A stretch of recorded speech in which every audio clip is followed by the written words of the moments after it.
Bom, no vídeo de hoje quero falar com vocês sobre um novo reforço chegando na equipe do Cruzeiro, um dos destaques aí da Copa São Paulo nesse último ano, ótima contratação na minha visão. Além disso, do pós-jogo, né, contra a equipe da Caldense, eu tô gravando essa primeira parte pela manhã e logo depois junto aqui os dois vídeos com análise, mas quero comentar primeiramente com vocês sobre esse novo reforço chegando aqui no Cruzeiro, beleza? Só antes de começarmos, aproveito aqui para deixar seu like, também se inscrever no nosso canal.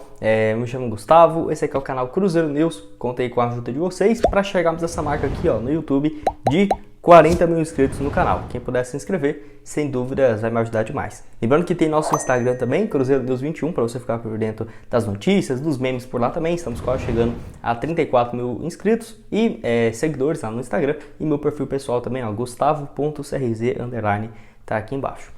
Antes de darmos sequência, tenho um recado para vocês dos nossos patrocinadores, a All Players Bet, casa de apostas esportivas, que está com ótimas cotações para vários jogos que vai ter no decorrer dessa semana, que eu quero destacar aqui, por exemplo, né, um jogo de amanhã, entre Grêmio, pelo Campeonato Gaúcho, enfim, uma vitória do Grêmio em casa contra a equipe do Novo Hamburgo, pagando aí no total 1,21 a cada real apostado. Então, boa cotação para esse jogo às 8 horas da noite. Lembrando que lá na All Players Bet você tem 100% de bônus no valor do seu primeiro depósito em até R$200. Então, vamos supor, depositei R$80. Você vai ter R$160 você utilizando esse meu link aqui embaixo e indo lá na promoção deles. Tem também, por exemplo, depositei R$200, vai ter 400, R$100, vai ter 200 para começar a apostar. Então, o link da All Players Bet está aqui embaixo na descrição e também no primeiro comentário fixado. Bom, quero falar então aqui sobre o jogador contratado, que é um zagueiro de apenas 17 anos de idade, que chamou a atenção pela equipe do Ibrachina de São Paulo no Campeonato Paulista e já tem alguns anos, né, que ele vem chamando a atenção pela equipe de São Paulo. O jogador que tem apenas 17 anos de idade é um zagueiro canhoto e mesmo com essa idade ele já tem jogado, no caso na equipe de cima, desde o ano passado. Ele na Copa São Paulo fez uma partida, inclusive no jogo que eliminou o Vasco do torneio. A equipe do Ibrachina chegou nas oitavas de finais, o time aí paulista, né? Então um desempenho bem interessante e ele que subiu recentemente para a equipe principal, é um zagueiro assim que tem como características muitos gols marcados. Para você ter uma ideia, ele começa ano passado, né, 2022, de janeiro a outubro, joga pela equipe Sub-17, onde fez 21 partidas, 5 gols marcados nesse período pelo Ibrachina, lá de São Paulo, e é uma equipe que joga contra times relevantes no futebol brasileiro, né? Então, direto tem jogos de campeonatos contra times paulistas no geral, e a equipe vem tomando cada vez mais destaque, e o Miguel tem chamado a atenção também. Pela equipe Sub-20 foram 2 partidas e uma apenas na Copa São Paulo, mas contratado aí, possivelmente com um contrato de 3 temporadas, até porque quando o jogador vai assinar esse primeiro vínculo, né, profissional, não pode ser maior do que isso, mas acho uma ótima opção. E vale lembrar que até o Globoesporte.com destacou que o Cruzeiro está fazendo essa transição, né, na sua zaga. Por quê? Porque a equipe de base tinha até o ano passado o Everton e o Juan Santos, fora o Pedrão ainda, né? Então os 3 já estão meio que cotados para o time de cima e o Cruzeiro vai em busca então de novos jogadores para ir fazer nessa nova safra. Acho que o Miguel de apenas 17 anos de idade tem muito a agregar aí para os próximos anos.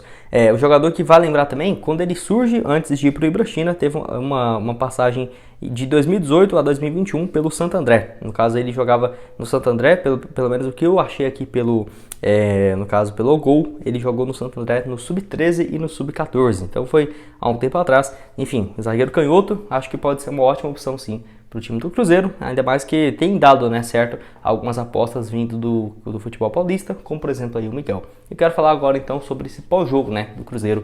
E bom, quero falar aqui agora sobre o jogo. Eu já tinha gravado quase que o vídeo inteiro e o celular cortou aqui, eu já fui logo para gravar, porque senão eu ia ficar bravo pra caramba. Mas enfim, falar sobre essa vitória do Cruzeiro, que a escalação foi muito próxima daquela que eu já tinha passado aqui para vocês, que no caso foi no gol Rafael Cabral, trio de zaga com o Neres entrando no lugar do Eduardo Brock, o Reinaldo e o Lucas Oliveira. Ficou meio que o Oliveira na direita, o Reinaldo central e o Neres pela esquerda, mas o Neres e o Reinaldo revezando assim essa função. Na lateral esquerda em efetivo o Kaique, na lateral direita o Alisson, dupla de volantes Neto Moura e o Ian Lucas, lá na frente então Bruno Rodrigues na esquerda, Gilberto e o Daniel Júnior que entrou nesse time e foi muito bem também, né? O jogador Daniel Júnior que sofreu um pênalti e marcou um gol nessa vitória de hoje. Cruzeiro aí que começa então a partida e a partir ali, para falar a verdade, dos 11 minutos que vai começar a dominar o jogo, porque antes disso até a Caldense estava com um pouco mais de posse de bola, mas o Cruzeiro foi bem efetivo e fez logo, né, 1 a 0 no placar aos 16 minutos de jogo com o Daniel Júnior. Uma pressão aí na saída de bola da equipe da Caldense. O Bruno Rodrigues recupera, toca ali, no caso, para o Gilberto, e o Gilberto muito esperto, né, faz ali um corta-luz, finge que vai só para atrair a marcação e deixa a bola passar, sobra livre no pé do Daniel Júnior na esquerda e ele dá um corte no defensor que tira, além da marcação, o goleiro da jogada e bate um golaço. Primeiro do Daniel Júnior pelo Cruzeiro na temporada, o quarto vestindo a camisa celeste até aqui. Só lembrando que o Daniel Júnior tem uma multa rescisória bem baixa, tá? Se não me engano, a última vez que o Cruzeiro chegou a um acordo era inferior aos 10 milhões de reais e o Cruzeiro não tinha nem 50%, então o Cruzeiro ficaria com 5 milhões. Tem que ficar de olho, quem sabe eu trago um vídeo no decorrer da semana. Então, esse corte aí absurdo do Gilberto, que fez então 1 a 0 o Daniel Júnior pro Cruzeiro, bela jogada entre Bruno Rodrigues e Gilberto para bola na rede do jogador aí, né, o Danielzinho, pelo Cruzeiro.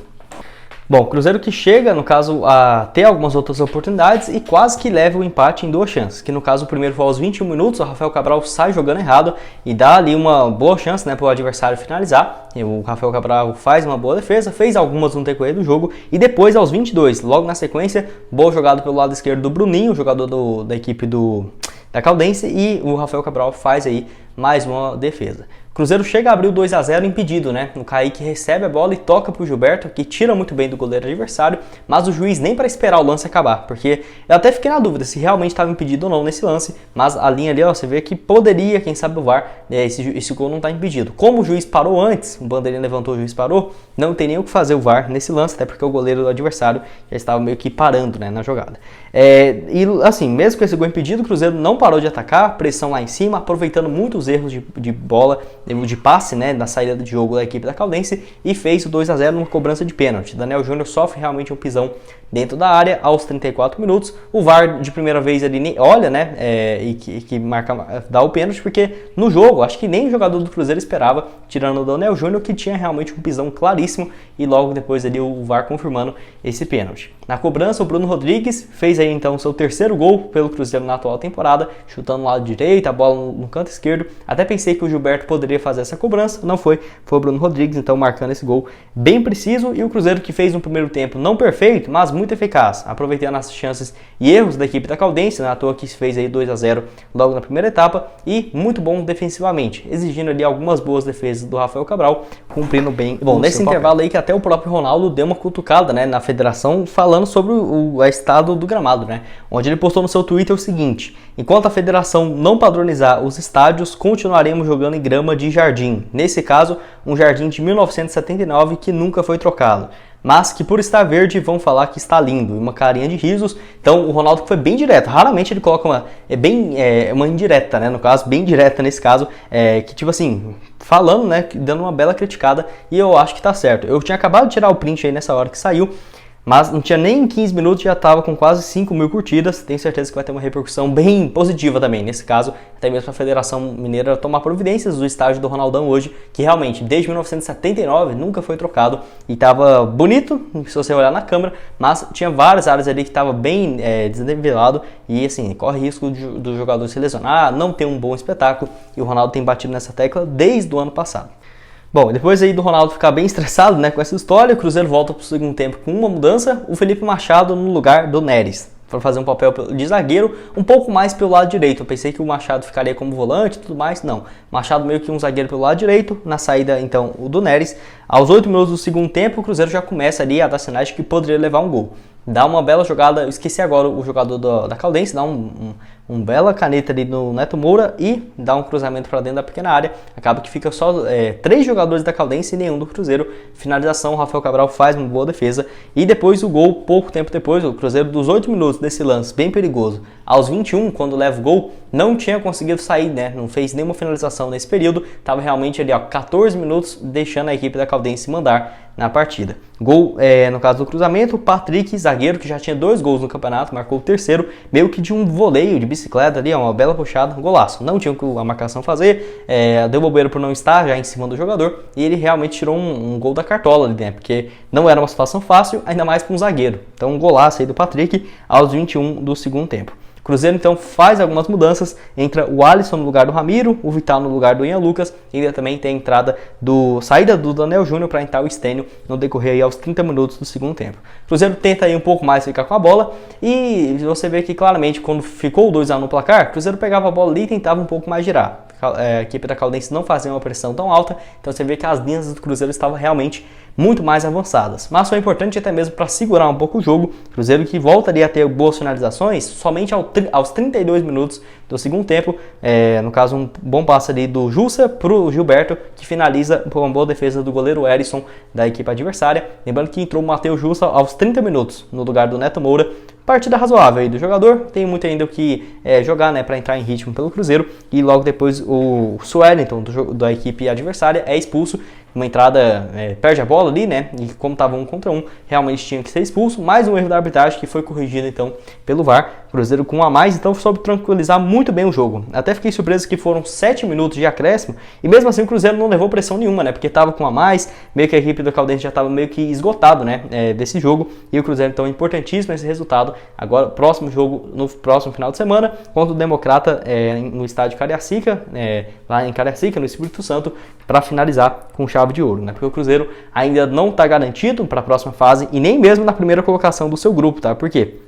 Que a Raposa agora, com essa vitória, deu um pouco mais de respiro no seu grupo. Vocês vão lembrar que o Cruzeiro, no caso, por conta do início bem ruim, estava correndo risco claramente de não conseguir a classificação se não vencesse esses 2 jogos, que então vencendo Vila Nova 4-0 e agora Caldense deu um pouco mais de respirada. O Cruzeiro, então, agora é o líder do seu grupo com um jogo a mais, com 11 pontos. O Democrata de Governador Valadares tem 9, com uma partida a menos. Se vencer, volta para a primeira colocação. Mas o Cruzeiro, mesmo se ficar em segundo, por exemplo, tem que torcer para o Atlético não vencer, né, o jogo da rodada, porque seria, teoricamente, o melhor segundo colocado. O Atlético tem 9 pontos e se vencer, iria a 12. O Cruzeiro tem 11 até aqui. Joga aí então contra o Democrata, precisando vencer para garantir essa primeira colocação no seu grupo, para não correr nenhum risco, né, de enfrentar, por exemplo, um clássico já, com certeza, o América ou o Atlético na próxima fase. Quero saber a opinião de vocês aqui embaixo. O que você acha? O que você achou, né, desse jogo de hoje, a análise aqui do Cruzeiro, e o Ronaldo aí, se você vê que ele tem razão, de ficar bem estressado também por conta do estado do gramado, né, bem ruim. Enfim, deixa aqui a sua opinião nos comentários, não esquece de deixar seu like, se inscrever no nosso canal, conferir aqui também o link da BetView para você começar a apostar, tá tudo aqui embaixo. E amanhã 3 vídeos para vocês, saindo primeiro às 11h15 da manhã, 5 horas da tarde e às 7h15 da noite. Valeu, galera!